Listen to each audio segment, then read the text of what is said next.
I like to tell people I'm just that guy that really come in and dial in when it comes to coming from the bottom and up. Yeah. I'm really him. Like we get a lot of people who say they got that story, facts. but it's really not. And just to keep it 100, I don't want to go all the way back, but I can, because I know it's a lot of people that struggle with that, but they don't have the strength, right? God, like he, for some reason, just always had me in another mindset, in another zone, you know, growing up. When they see me, a young black man saying he owns the largest boat and jet ski rental in DC, they want to do business with me. Bro, we forgot the most important, like I almost died 2 years ago. Wow. Damn, like I forgot all about, like 2 years ago, I couldn't even walk. Hey, wait. I know you want to watch this next video, but listen, if you are an entrepreneur, business coach, business consultant, or a small business owner who has a story and wants to learn how to create multiple streams of income from your story, I need you to text me right now, my book, to 646-687-4152. That is my personal number. I have been an author for over 12 years. I've written 10 books. 4 of them have been bestsellers, and I've sold over 100,000 books. But I've also helped a lot of my clients take their expertise and put it into a story, then create multiple streams of income from that. So I want to help you do the same thing. So text my book to 646-687-4152. All right, let's go back to the video.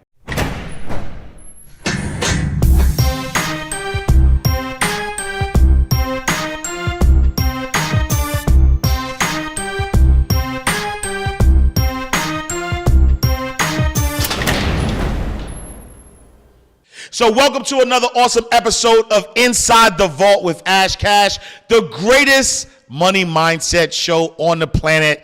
I have an exciting episode for you today.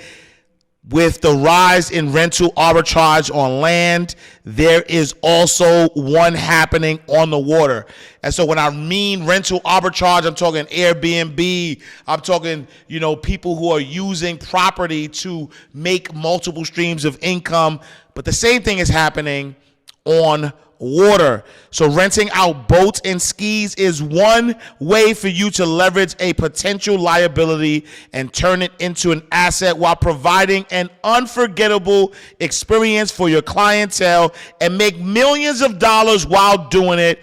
We got from DC, my guy, Shaod, the boat goat, in the building. What up, brother? What's up, man? This is a long time coming. We supposed to have done this interview 2 years ago. 2 years ago, big facts, right? But I'm happy we're doing it now because not only have you like solidified yourself as the boat goat, you've also touched so many different aspects of business. You made so much money off of boats, right? I put all his business out. They made so much money off of boats. He's like, yo, where else I'm gonna put this in? So you have vast experiences in different things, but also though, like you have an interesting story that I never knew until recently that I want to dig into as well. But before we even get there, for those who don't know, who is Shaod the boat goat? Man, as you said it, man, I'm Shaod the boat goat from Washington D.C. Man, I like to tell people I'm just that guy that really come in and dial in when it comes to coming from the bottom and up. Yeah. I'm really him. Like we get a lot of people who say they got that story, but it's really not. But growing up in DC with my mother, who of course we in the projects, who abused, drugs, alcohol, still to this day actually.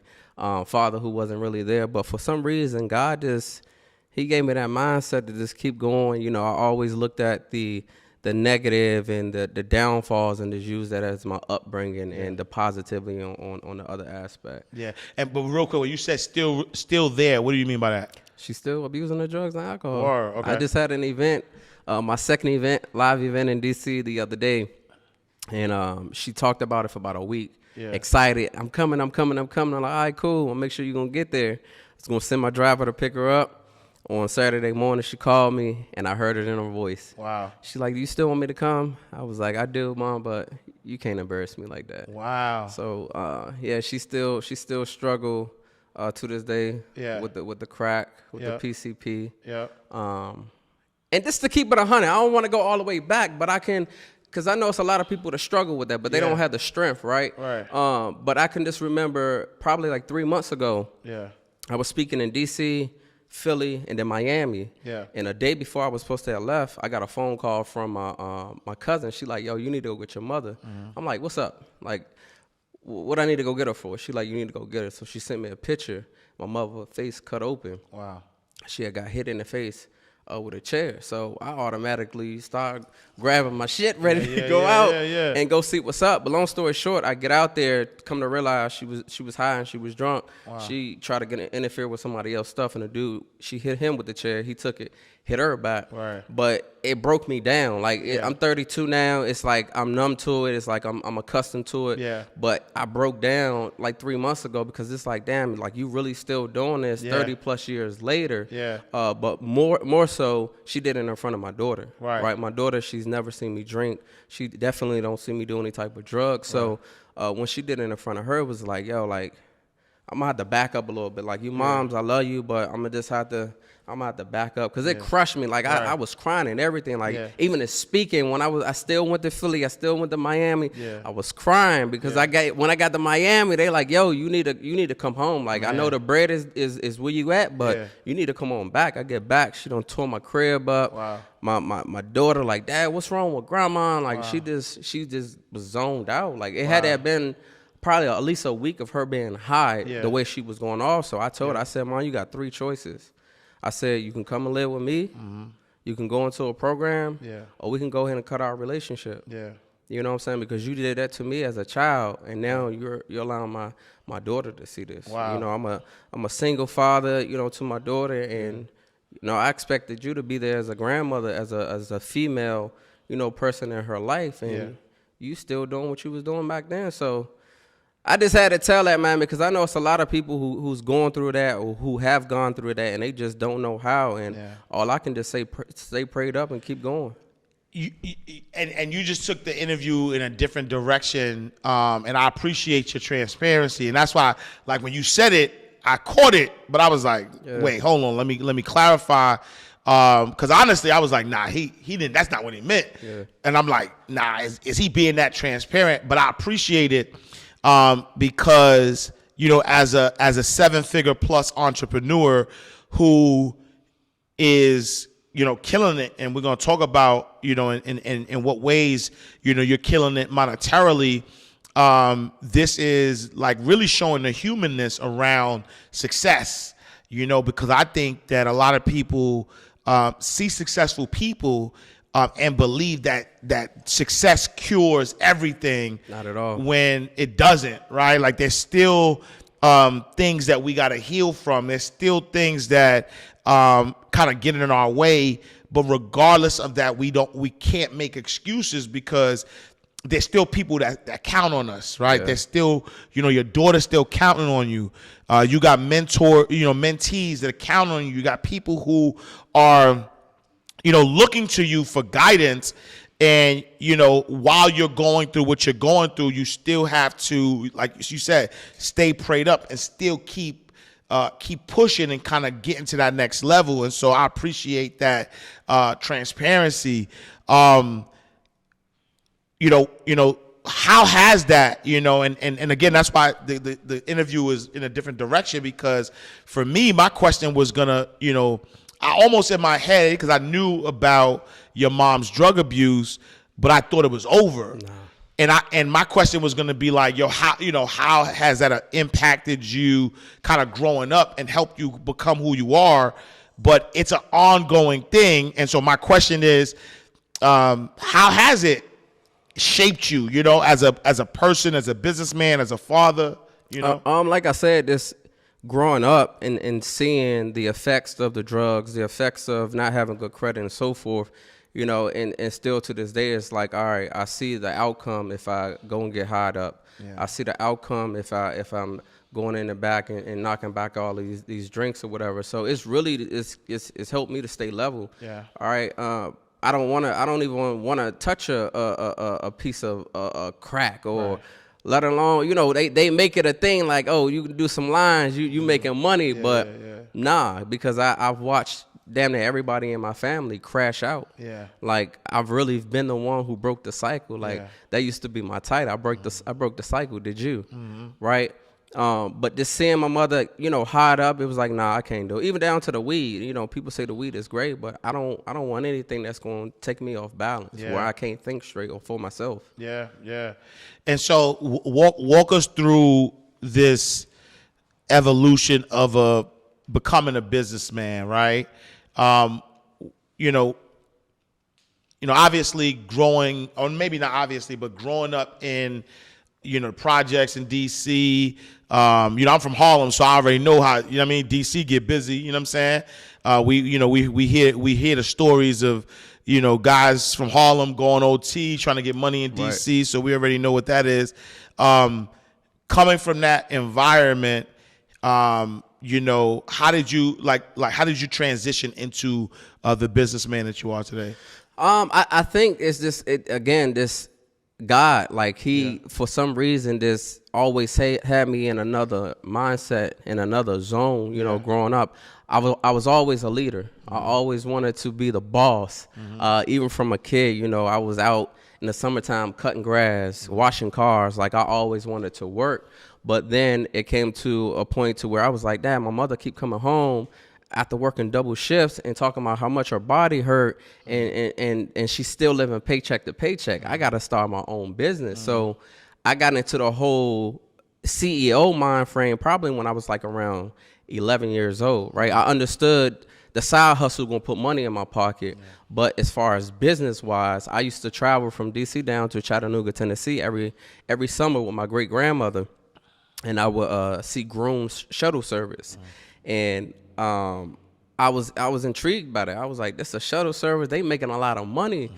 So when I got old, that's my first business, the shuttle service. Wow. I still own it to this day. That was my first business, 18 years old in Fayetteville, North Carolina. Mm. So I just started doing research, and then I got bold and I reached out to the CEO. I'm like, listen, I'm 17. I got good credit. I'm trying to start a business. Mm-hmm. And that's how I tapped into the whole business world. But I didn't understand systems and foundation and automation and all that stuff. All I knew was I own this. My name is on it. We making money. But I didn't understand the whole back end of business then. But it's always, I just been a leader. Like God has always had it on my heart. Yeah. To be a leader. And then you were in the military. Yep. Right. Talk to us about that. So growing up, I really, like everyone else, it was either you want to become a basketball player, football player, actor, something like that, right? They wanted to be the celebrity, but again, my mother trying to fight this drug abuse. We went down to Fort Campbell, Kentucky, to stay with my aunt, just to kind of give her like a couple of months away from DC with the PCPs. Down there, she couldn't find it, so we get down there. And at the time, I wanted to be a police officer. And so my aunt's husband was in the military. And I just thought I was fascinated, these BDUs, the uniform. I'm like, you clean, boy, right, every day. I was like, yo, I want to do that. Yeah. And he was like, well, you can do both. You can be a police and in the military. And since then, I was like, oh, bad, we about to go in the military. And then I had a couple of aunts that were in the military as well and a couple of uncles. So I'm like, all right, bet, that's what I'm doing. I'm going to go in the military. So I did ROTC and all that stuff. I ended up getting a full ride to college, but again, we back to my mother's habit. I'm like, yo, I gotta go. Like this not it. So I said, forget the full ride. I get to college when I get in the military. And so I ended up going into the Army, and I wanted to be this military police officer, but I didn't score as high on the ASVAB. My recruiter, he tricked me. He like, logistical specialist is law enforcement. I'm thinking law enforcement, logistical. They sound about right. All right, bro, let's run it. Let me go ahead and sign the dot. Yeah. I get in there and the supply. So my first 2 years in the military, I was miserable. Yeah. Right? I didn't understand how to be tactful. I was coming from the projects like, I'm going to tell these people how I feel. So I was kind of getting in trouble a little bit. But then I had an NCO, shout out to Assam First Class Fair. He pulled me outside one day. He said, Crossing, like, I know you smart, but you got somebody in there that outranks you. You have to be tactful. You know what that means? And I'm like, nah.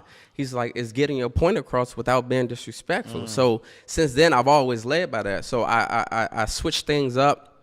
I ended up making E5 in 2 years. That's like the fastest way you can make a sergeant in the Army. So I made my E5. I reclassed to military police. But then when I got over there, it's like you got to be clicked up, right? And they all white boys. Here it is. I'm at the time I was probably 20 years old, from DC, black boy. I just ain't fit in. Yeah. Also because I wasn't anal. I didn't belittle soldiers, and I remember one instance. I went into before we go out on the road, we'll go into a briefing if we got any bolos or anything we need to be looking out for as we on patrol. And this white E5, we both the same rank. Soldier came in probably a couple seconds later, and he just started going off on him. And I just, in front of everybody, I started going off on the other E5. I'm like, bro, you can't talk to soldiers like that. And mainly because I understood the stress that soldiers went through, and we had soldiers that were killing themselves at the time. So me not knowing anything, this guy was getting promoted a couple of weeks later. Wow. So he got promoted, and he just gave me hell, man. Wow. So I stayed around for a little bit, but then again, I had my shuttle service, and they were DUIs. This is what made me get out right here. They had a lot of DUIs. Although we were military police officers, we still had soldiers who were getting a DUI. So I had my shuttle service. I go to my first sergeant, and I'm like, first sergeant, I want to offer my services for free for the soldiers so we can go ahead and dead that. When they coming out from the club, we'll take them back on post. So he like, all right, cool, that's a good idea. My first sergeant used to live right around the corner from. They used to think I was a drug dealer because here was an E5 living where the E7s live at, E8s living at. So he like, yeah, cool. So the next day, I bring in my business cards or whatever, and he say, I go to him, I'm excited. I couldn't even sleep that night. He like, he said, come and see me in the morning. Go give him the cards. He like, Sergeant Crossing, you need to go look at policy number 11. I'm like, all right, cool, but like, what's up? He like, go look at policy number 11.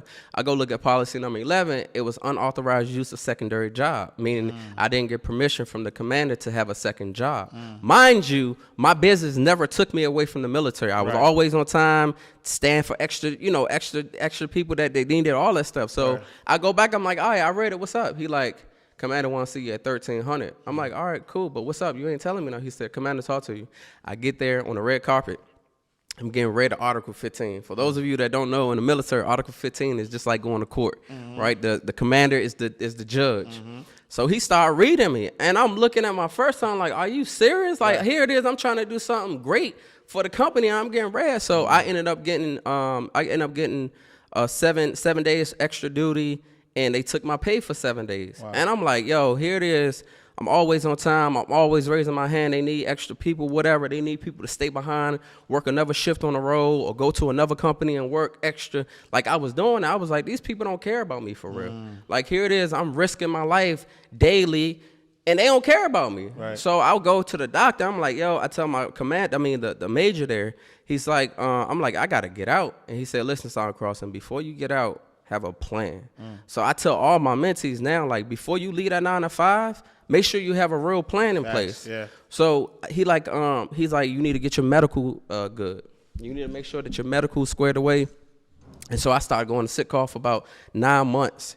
And my commander, probably like 2 months later, he like, you still got that business. I told you to stop that business. Because my shuttle service used to come past my company every day. Right. So he was pissed. He was hot. But I'm like, yo, this dude like really pissed that I own my own business, like as a young black man, and you can't tell me what to do. So long story short, I get that medical, and I get out, come back to DC. $1,800 every month from Uncle Sam. I'm like, all right, I'm good. Right. But that $1,800 put me back in the projects. I'm like, nah, I can't do that. Yeah. So I move an hour outside of DC. I had the plan. My plan was just to live off of this $1,800. Yep. But that $1,800 wasn't doing it. So I went back to what I knew, what I seen growing up, which was selling drugs. So I started doing my thing in the street. I got it to where I had 7 people working around me. Wow. And then those people still leadership. Everything was ran as a business, right? Everything was ran as a business. Right. So I had this one client. Damn, man, I'm kind of going past your question. No, it's good. It's good. Yeah. So I'm leading into the whole boat thing, right? So he every week I had this one client, white dude. He used to always come with me with this raggedy car behind him, right?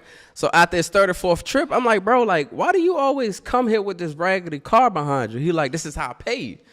And we laugh, and I'm like, nah, like, seriously? He said, nah, Ace, this is how I pay you. I said, bro, like, for real, tell me, like, why you? He said, this is my trucking company. This is really how I pay you. So he told me about CentralDispatch.com. So anybody that's interested in transporting automobiles, go to centraldispatch.com. That's a load board. Because when I first started my trucking company, I thought I had to go to all these different dealerships to get clientele. But that load board right there did it all for me. So I got into that. I took my last rehab break because, again, those 7 people that were working for me, they started to get arrested. So I'm like, yo, I got a master's degree in criminal justice. I got a military background. I'd be a freaking fool to go to jail. Yo, you had a master's. They used trapping. Yeah. I ain't even get into it. I was a pimp when I was in the Army. Like pimp. I was a pimp when I was in the Army. Yo. I never told this story. Hey, I knew DC boys got busy, but I never told this story. Yeah. So this real quick, right? Because I was a hustler. This little $1,000 check that I was getting every 2 weeks in the Army just wasn't cutting it. Right. The business fresh off the ground. So I'm like, I got to get it some other way. This is when Backpage was in play, right? Yeah. So I had a little chick that I was messing with, and then she started messing with Backpage. So I stopped dealing with her. I'm like, I can't mess with you. You on Backpage, baby girl, right? So I said, but let's go ahead and start a business. She like, all right, bet. So she ended up rounding up some girls or whatever. Damn, I hope I don't get in trouble for this. So she started rounding some chicks up, right? Yeah. And we used to go out Friday, Saturday, Sunday because we knew soldiers was looking for chicks.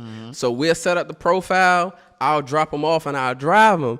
But we weren't letting the dudes do them, right? As soon as they go in, I will bust in the door and I'll show my badge and I tell them, get up out of there. But you know before, you don't know, but before you do your thing, you got to put the money on a dresser or whatever. Right. So the money's laying there. They freaking out. They scared, so they just roll up out. So I come in, hey, don't let me catch you over here again. So I had to do what I had to do, man. That little $1,000 wasn't doing it for me. But so anyway, back to my story. So this guy, he was coming to me every week getting these pills. He told me about the trucking game. Yeah.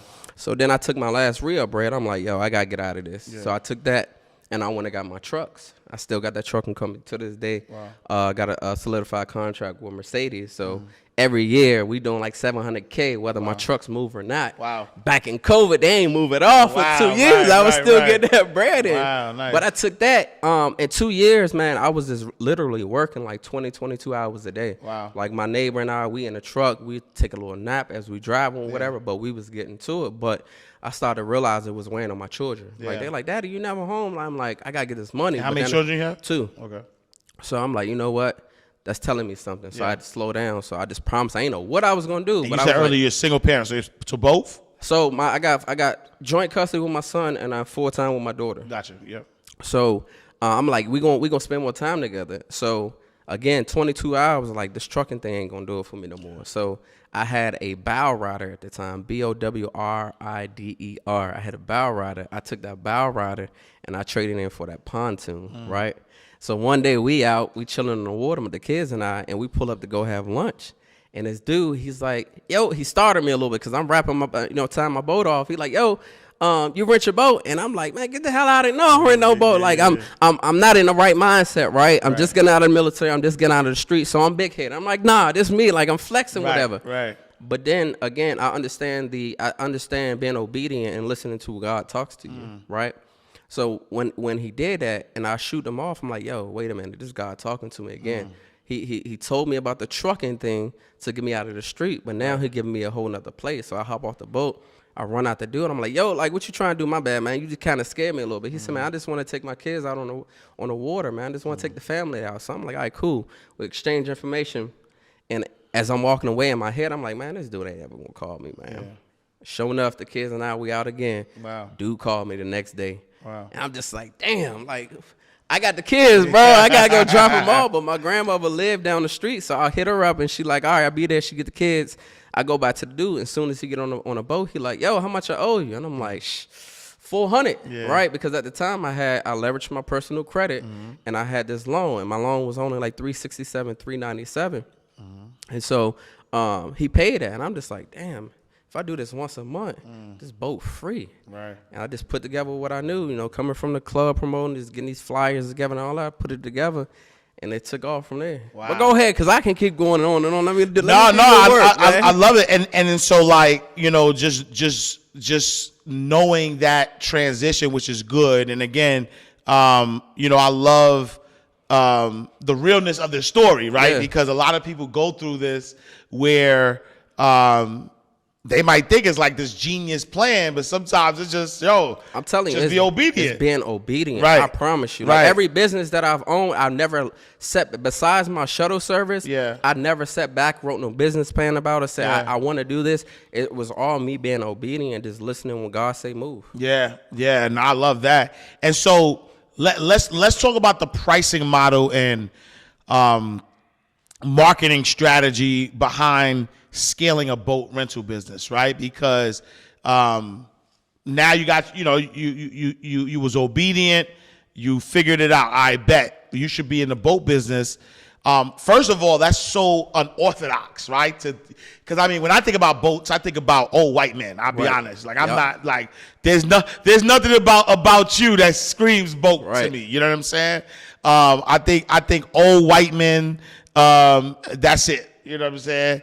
But you've been able to price these, market them, and really create, again, like you're the only one I know in our community, right? I don't know if there's any more, but from, the circles and just kind of seeing who does this at a high level, you are the boat goat, right?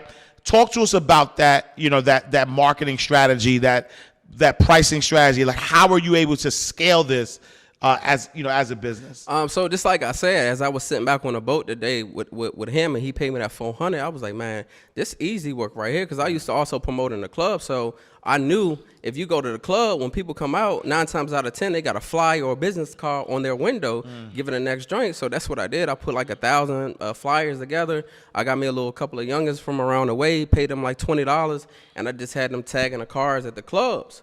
But then I took it a step further, right? I'm a natural flirt. So I used to go into these apartment buildings. I ain't gonna say I used to, I still do it.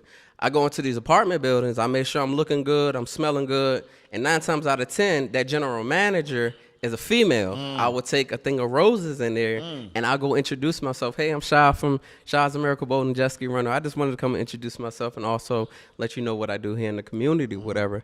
And I was doing that because I understood that she had 300 or 400 residents within that building, that all she got to do is send this one email blast, and I got 300 to 400 potential customers. Wow. That's one play. The second thing is the hotels, right? I know me personally, when I travel, the first thing I ask when I get there is, what is it to eat that's good around here, and what is it to do near here, right? So me knowing that, I would ask for the concierge manager, and I would go and build a relationship with them, because I understand building relationships can put you in different places, in different rooms. Facts. So I led with, listen, again, I'm Shaod from Shaod's American Boat and Jet Ski Rental. I just want to come and introduce myself. I own the largest boat and jet ski rental here in D.C., but in addition to that, I wanted to give you and your employees a 15% discount, and I wanted to give 10% to the guests. The reason why I gave that 15% to the concierge and the employees is because I know they're going to talk more about my business if I give them that higher rate. Yeah. And then they're not only going to talk to their guests, they're going to be talking to their friends and family, because I tell them, send it to all your friends and your family as well.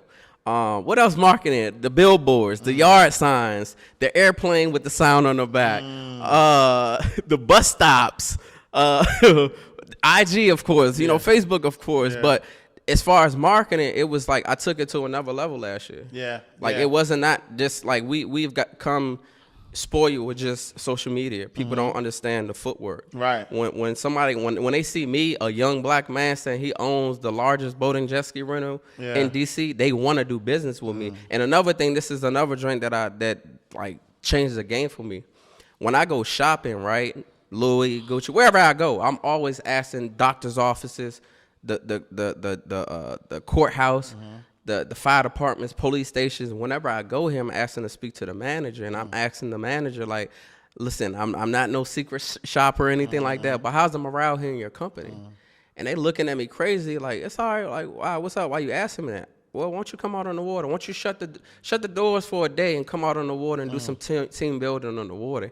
And every single year now, I have dentists that come out, I have lawyers that come out. So not only am I putting this into their head, but in the back end, I'm building a network.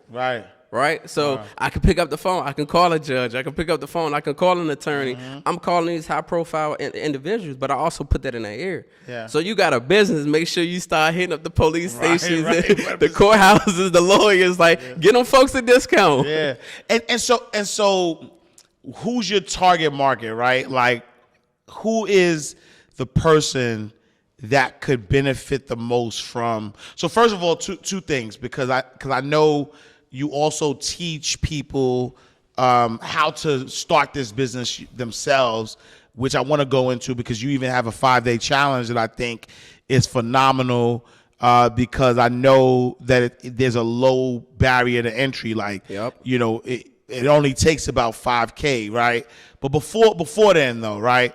Like, as somebody who owns a boat business, jet skis, who is your ideal client that you sell to? Listen, I tell people this is for anybody that wants to make passive income. Like, I literally have a yacht all the way in Cancun, Mexico. I'm literally going to Turk and Caicos in a couple of days to set up shop over there. Wow. So this is for anybody that's looking to make any passive income. Like, you don't have to be where your boats or jet skis are located. You don't have to live in Miami. You know, a lot of people think Miami when you hear boat. Nah, you don't want to go in Miami. There's already 500-600 people you got to compete with. Like, you want to go into cities. Again, you go to Google right now and you type in jet ski rental DC, number one, I'm going to pop up. So anyone that's willing to put in that work, that grind, build that foundation, that system is for you. Yeah. Right? Yeah. And so now, right, like, how lucrative is this business? You know, I hate, comparing, man, but, in today's world, people hear Turo, people hear Airbnb, even real estate, right? You can definitely, you can buy houseboats on the water, right? I love to compare, and I participate in all, right? But ain't nothing touching the boats. Nothing's touching the boats, right? And the reason why I say that simply is, with my condo, it has to be rented out 25 to 28 days in order for me to, $2,000 profit, right? My boat, I'm renting it out for $400 an hour. I'm making $1,200 every 3 hours stateside. Over in Cancun, I'm charging $800 an hour, so I'm making $2,400 in 3 hours, right? So I got this condo, 25 to 27 days, or go get it in 3 hours. Turo, with the economy whips, you gonna make only $1,000 or $1,500. Again, you got to do that for 30 days. I could send my boat out for 3 hours and I'm gonna make the same bread. And half of my fleet, I have 10 boats in DC. Half of my fleet is for people who know how to operate a boat and they don't need a captain. They're still paying $1,250 for 3 hours. So it's literally just like Airbnb and Turo. You just handing over the keys and letting them do them. Right. But it's also other models within the boat game too, right? So business to business is just like I was talking about coming out doing the team building, right? If you're an introvert, right? Watch this play, y'all. If you're an introvert, you don't like being around a lot of people, right? What you're going to do is you're going to go get your $5,000 boat. You're going to look this up on boattrader.com. You're going to look on Facebook Market. You're going to look on Craigslist. You're going to go to Google and type in boats for sale near me, right?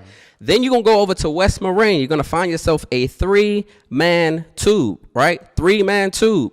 You're going to take that 3-man tube. You're going to do 15-minute ride, $75 per person, which means you're making $225 every 15 minutes. We have 4 15-minute increments within an hour. You're making $900 an hour doing this, right? Then you do that for 8 hours a day. That's $7,200 a day. So not only did I go and make my bread back in that same day, we also in all green and all profits, right? I got some more models, but I ain't gonna get too spicy, man. I'm gonna slow down, man. Can we do something for the people, though? Yeah, please. Let's do it. I want to give everybody that's watching right now, I want to give every one of you my ebook and a 3-hour masterclass completely for free. All you have to do is text BOAT, BOAT, to 202-919-8930. Hold on, let me make sure I got that right. He giving out gifts. We not even at that portion of the show yet. He said, "Yo, let me just give out some gifts." We gotta bless the people. You know why? Because like honestly, my mentor, I've been with him for the last 24 hours. And he really just told me, like, Shaod, I know what you've learned. I know the type of people you've been around, but just take all that, throw it out the window. Because if you really doing this for the people, that's what it's going to be about. If you really pouring into the people, the money is going to come. Facts. Right? So me understanding that, again, I'm going to be obedient because it's not him talking, it's God talking through him 100%, to me. 100%. Right? So I understand giving because it's going to come back. So again, text BOAT to 202-919-8930. You're going to get that free ebook and you're going to get a free 3-hour masterclass about boats, jet skis, and some credit stuff. What's the the biggest resistance that you hear from people, right? Because I could only imagine, like I know we talked, behind the scenes where, I mean, you could talk about it now, but like literally it takes $5K. Yeah. Right. It's not like a whole lot of money. It takes $5K to really get into business. And with that $5K, you could literally scale a 6 to 7 figure business. And I could imagine most people who are listening right now probably can get $5K. But what's the biggest resistance like when you talk to people? Exactly what you said. People thinking you got to go out and spend it. I get the number one answer I get is $100K. I need $100K. No, you don't need 100. You don't even need 50K. You don't even need 20K. You don't even need 15. All you need is 5. I just gave you how to play. I just showed you how to take 5,000 or 5,500 and make 7,200 in a day. But that's the biggest thing. People think I have to be there. I have to be where my equipment is located. Yeah. You don't have to live as long as you have a system. Like I haven't been out on the water for 2 years. Wow. I have not touched the water. I have a VA who's all the way in the Philippines, well, several VAs all the way in the Philippines who take care of all of my text messages, my phone calls, my emails. Like, it's sometimes I have to call them like, yo, what's going on? Besides me picking up my phone and looking at what's going on, I got to call them like, yo, what we got cracking for today? Wow. Right? So you don't have to be there. And then, two, you don't have to go and spend all this money. You can literally, again, I got into it by leveraging my personal credit. But what we know now is that business funding. So you take that business funding and you run it up. You don't need a whole lot of money. Yeah. I like my ROI. Like, I don't like having my money out there for years. I like my bread back in a couple of months. Facts. So is this good, right? Because a lot of people who watch this show is what we like to call Henrys, right? High earners, not rich yet, right? So they make a lot of money. They are, they're constantly investing. They're constantly, options trading. Like they're finding different ways for them to stretch their money out. As somebody who may have a 9 to 5, making a lot of money, they don't have that much time, right? Is this the type of business that they can get into? Absolutely. Again, you do not have to be there. You can literally put a system. In fact, I haven't seen my yacht in Mexico since last March. I paid $375. I made my money back in 3 months. Wow. I have not been over there. Wow. So this year we about to tap into Puerto Rico. We about to tap into Turk and Caicos. Yeah. Like you don't have to be there. As long as you got that system and the foundation. That's what I didn't understand. As long as you have that automation and that system, you never have to show up. Wow. You got the captains who's gonna do the work for you, or again, you got a lot of people who know how to operate a boat who just don't own a boat. Wow. Yep. And so talk to us about your 5-day challenge, right? Your challenge is gonna, what are they gonna learn in 5 days, listen, man? As you see, I can go on and on and on and on. Yeah, right? I told you behind the scenes, like my only issue is, bro, I don't know how to stop. But what you're gonna learn is one, how do you actually go out and rob the bank legally? How do you go out to the banks, get this business funding, or how do you leverage your personal credit to utilize that money to then pour into the boats or your jet skis. And then I'm just going to break down my different plays. Like I gave y'all the boat play, my jet ski play. Again, we know I was the biggest drug dealer, right? But I was still wise and smart. I went out and got a $35,000 credit card. I took that credit card and I went out and bought myself 6 Sea-Doo Sparks. It only cost me $33,600. I still have $1,400 left on that credit card, right? I took that $1,400 and I used that for my insurance down payment. But I took those 6 jet skis and I rented them out for $150 per hour. Again, I'm back making to $900 an hour. I do that for 8 hours a day. We do it for 12, but for teaching purposes, if you do 900 times 8, we're back at 7,200. So every single day I can add onto my fleet. I can grow my fleet, but you can also do this with one jet ski, right? You go out, spend that $5,600. You can rent it out for $150 an hour. You still making $900 a day. Right. You never have to go to work. You can literally pay a high school student or a college student $20 an hour, and that's great money for somebody that age to go out there and run a business for you. So you can run a play. Look, $900 a day. A day.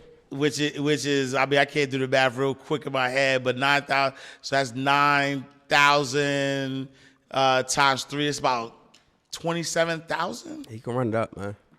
A month. You can run it up, man. Wow. So and then you could pay somebody minimum wage or not even minimum that wage. Ain't that minimum wage. 20 is you rich if you're in high school making $20 an hour. Facts. Wow. Yeah. Wow, that's powerful. That's powerful. And so with your challenge, I'm assuming there's VIP. People can spend time with you inside and talk to you, ask questions. So VIP, right? I have quarterly in-person event. So with VIP, of course, you spending another 30 minutes to an hour behind after class to ask whatever questions you have. I got something. I can't tell you what you're going to get, but you got another bonus that's going to come. Right. Then you get that ticket to the live event when you come to DC. You're going to meet me. You're going to meet all my high-level entrepreneur friends. Yeah. VIP also comes with another... We can't tell them. Yeah. You better get the VIP. That's what I'm gonna say. That's it. Yeah. And so like out of all the things you've done, right? Because like so far, I mean, like you said, you got boats, trucking company. You've done, you've seen some money, a lot of money. Government contracting. Is boats still the thing that you love the best? Listen. Is that the... If I can shut everything else down, I will go overseas. Like the yacht in Mexico is doing no less than $200K a month. Wow. That's why I'm going to $200K a month. $200K a month. A month. Minimum. That's on a bad month. Right? Yeah. If I can shut everything else down in the States, I would go overseas. Wow. Why? Because when people travel, they want to go and see that beautiful water. They're not going state to state for real. They're going overseas. Right. So, again, we sitting in Puerto Rico. I'm looking at Dominican Republic right now. Turkey and Caicos is done. Like, when you come over there, I got the whole package together. You got the yacht, you got the horses, you're going to get the ATVs, and I got you in the luxury black on black when you get there. Nice. Wow. And so... Like, why aren't so many? Is it just knowledge though? Like, it's just that people don't know. Like, why aren't people don't know? I didn't know. Like, this was again me being obedient and just going all in. Yeah. Right. Me seeing the opportunity and just taking off. But the people just don't know. Yeah. Like you said, like they haven't heard of a boat. Nothing until me. Right. Yep. But this is it. It's a no-brainer. Like I recommend this business to anybody that's willing to put in the work behind the scenes so that it flourishes by itself. You got to put in that groundwork in the back end in order for it to do its own thing. And is there a such thing though? Like, can there be saturation in this business? Right? Because you got to think like, how many boats can you? You know what I'm saying? We got 50 states. Yeah. We got 50 states. Yeah. Where is it saturated? The only place that's saturated is Miami, where everybody want to go. Nah, I like when I say you want to go into these cities where you don't have competition. Again, when you go to Google, you type in jet ski rental DC, my company pops up. It's monopoly for me. And another thing I like to do, we can get them another play. I like to put a business inside of a business, right? And this is what I mean. When you go to my website, www.smbjsrental.com, when you go to the website and you click book the jet ski, right, it says 150, but by the time you check out, it says 181. The only reason why it's 181 is because, again, I put a business inside of a business. I want to take an extra $1,200 a day and use that to pay my staff, my overhead. So that $7,200 that I'm making every day, I'm not even touching it. That's going into the bank. The way that I'm doing that is because that $25 that everybody is paying, with the jet skis, you do that 25 times 6 and do that times 8. That's $1,200 a day. So I'm taking that $1,200 and I'm paying my overhead. I'm not even using my 72. I don't think they caught that right there, right? Wow. But another thing that you could do, and the car rental places, they do this as well, right? And I stopped doing parking because that was just for parking. The reason why I stopped doing parking is because I would have people who would come in one car together. They're like, yo, we need that 25 back because we came in one car. Right. So when I realized that, I was like, all right, bet. What else can I utilize that they already have to use that I can charge them for? So in DC, we have to give them a test before they go out on the water, right? You can use a test or you can use insurance. I recommend the insurance play simply because if a person comes in to rent your equipment and you say, hey, you can either pay me $35 and your insurance is covered. You can go out here and you can crash it up, or you can pay $1,000 deposit. What are they paying? That $35. Facts. That's going to add up. Yeah. That's actually over $1,200 right there. But that bread adds up. So I'm taking that extra $1,200 to $1,400, buying lunch for the staff, taking care of my insurance, my gas. Like, I'm taking that extra bread, right? And another inside of the business, a business inside of business. I know people coming to the water, right? People may need the towel. People may need goggles. People want snacks, right? Like, people laugh at me when I be telling them on my webinars, like, bro, you charging people $5 for a 50-cent bag of chips? Right. Absolutely, because I'm scared here, right? Right. People, I realized people were coming and they were hungry, right? Yeah. So I would send my staff out to Costco's, BJ's, anywhere that had the bulk selling, and we about this 42 counts box of chips, and I'll charge them $5 per drink, right? Wow. And I did a video the other day because when I took my daughter to the Monster Jam, and the Lord jump off bottles of water. We ain't talking about the Fiji Essential. We talking about the name, not the name brand drinks. $5. Wow. They wanted $7 for a bottle of water. I said, all right, so good. I'm in the clear. Matter of fact, I need to go up now. But me just realizing, understanding, and seeing, I got another opportunity to scale my business. So now I can make an additional $200. That's something else I could take and pay off something else, or buy another jet ski, or put that towards another boat. It's so many different ways that you can scale inside of this business, man. You just got to be creative with it. Wow. Let's rewind real quick, man. 32 years old, multi-millionaire, runs plenty of businesses. If you could go back and talk to 18-year-old Shaod, what advice are you giving him at 18? Don't get caught up in the materialistic stuff. Growing up, because I didn't always have the Jordans and all that, I felt that I needed to go out and take all my money to go and buy all this stuff. I wanted to keep up with everybody around me. Although I was wise and smart, I was still going to work. Like, I was buying clothes and stuff. So if I can go back and talk to myself, it would be get in earlier, right? Try to get around the right people earlier. I didn't get a mentor until 2 years ago. Wow.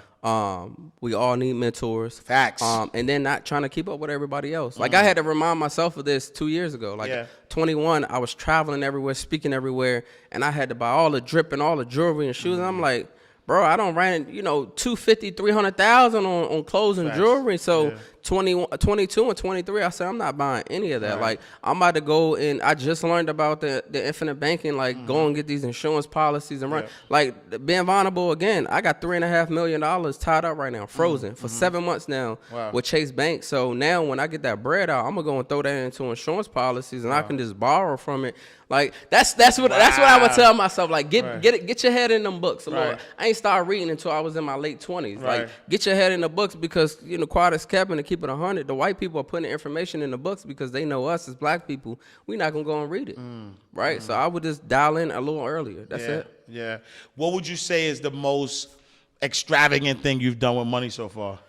Buy all my Rolls Royces. Yeah. Okay. I splurged on it, but also, again, how many you got? 3. Wow. I learned how to take a liability and turn it into an asset, right? So I've started the rental business up in DC. Again, the only exotic car rental in DC, but one just got stolen 2 weeks ago. But it's all good. The insurance gonna pay. They're gonna pay out well. They're gonna give us the extra 30, 40K. But no, I think this, again, lifestyle, trying to keep up. Let me just go get what I want. Yeah, because I can. Yeah. And what would you say is the most impactful thing you've done with money so far? Of course, giving back to the community. Yeah. Every year, we doing book bag drives. We're feeding the homeless. We're giving out turkeys.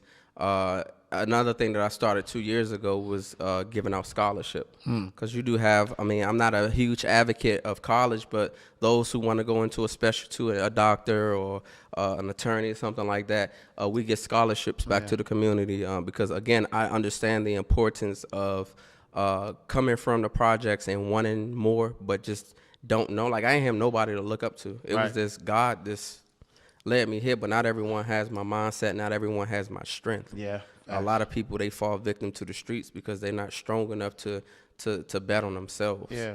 So of course, giving back to the community. Yeah. No, I love that. Like, you definitely, like, you need a book ASAP. Oh yeah. Cause you put me on. Cause I'm like, man, like, it's parts of the story that I'm like, Yo, this is a book. This is a motion picture. Yeah. It's a movie. We you know what I'm saying? I go give the source behind the scenes. I'm doing a documentary right now. Yo, I'll write it for you, B. Yeah. Just give me, you know what I'm saying? I ain't gonna really write it, but you know what I'm saying? I'm gonna let you check it out. Me and my mother, and again, doing this documentary, my mother was drunk.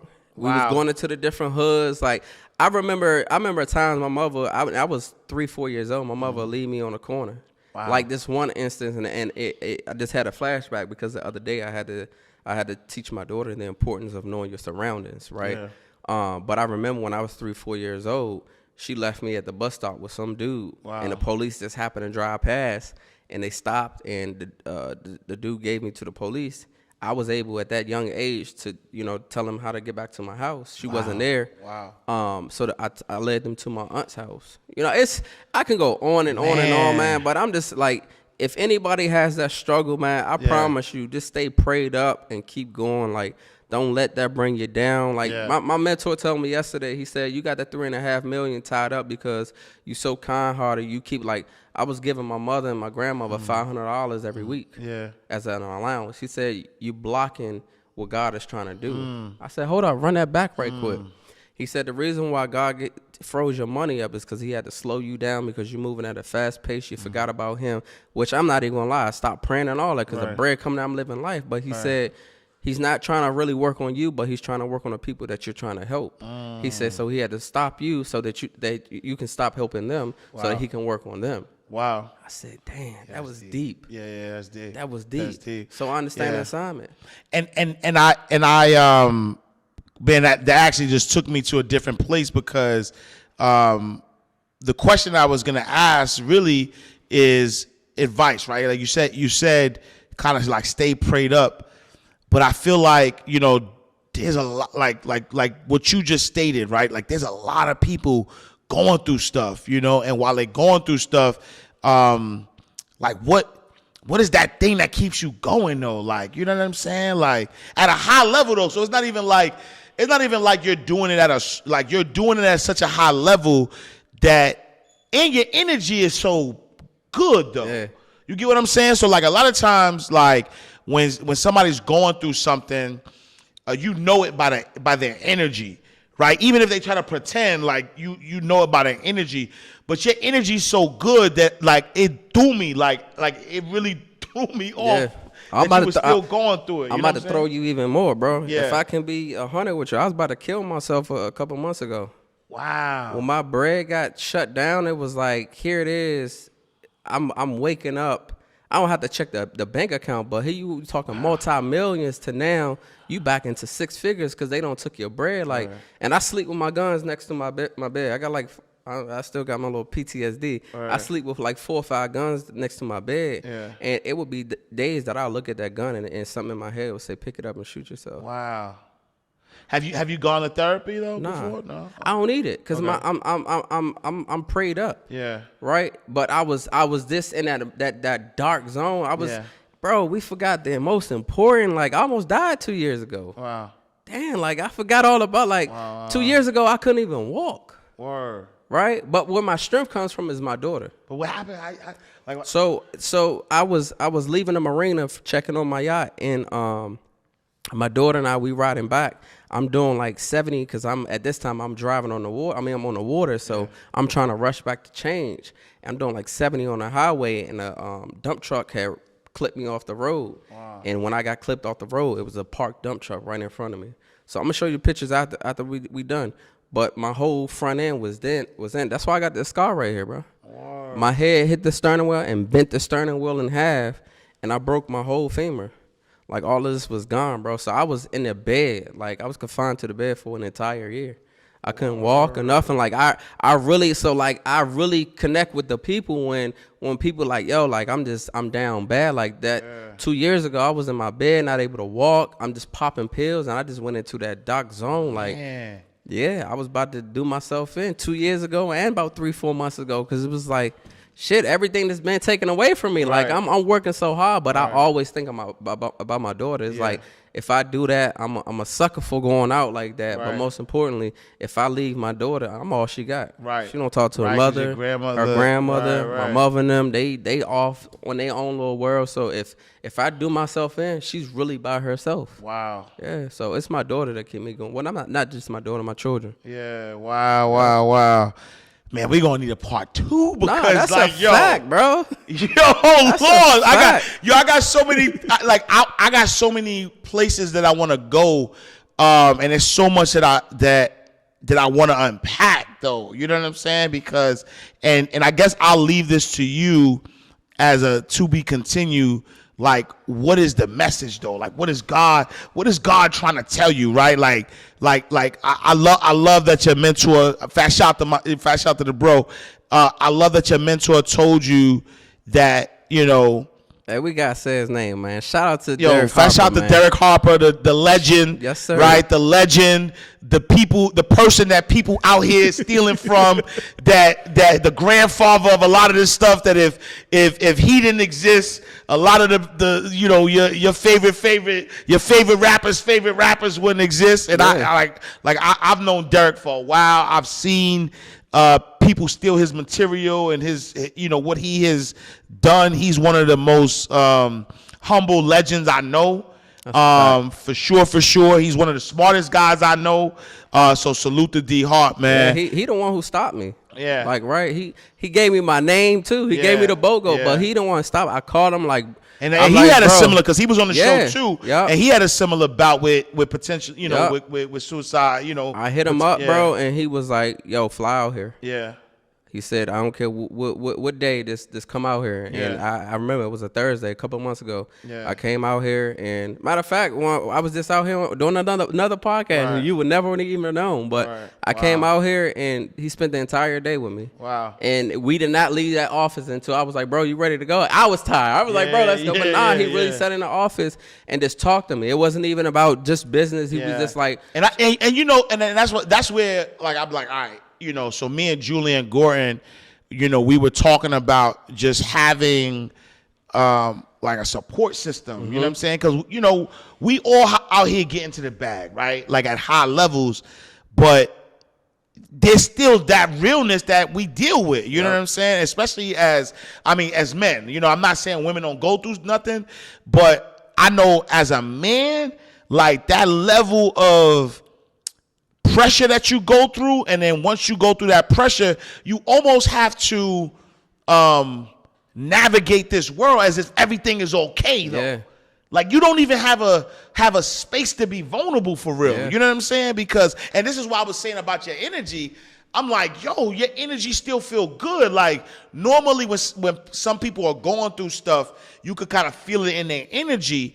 And so it's almost like, yo, all of these things that you have been going through and currently going through, it's almost like, yeah, we got to figure out how we could create like a intentional support system that's beyond the bag. Like it's really about us, you know, communing and talking to each other and really kind of leaning on each other, because I feel like, and that's why I asked you if you had a therapist, because I've been, like after my mom passed in 2019 was the first time I ever went to a therapist.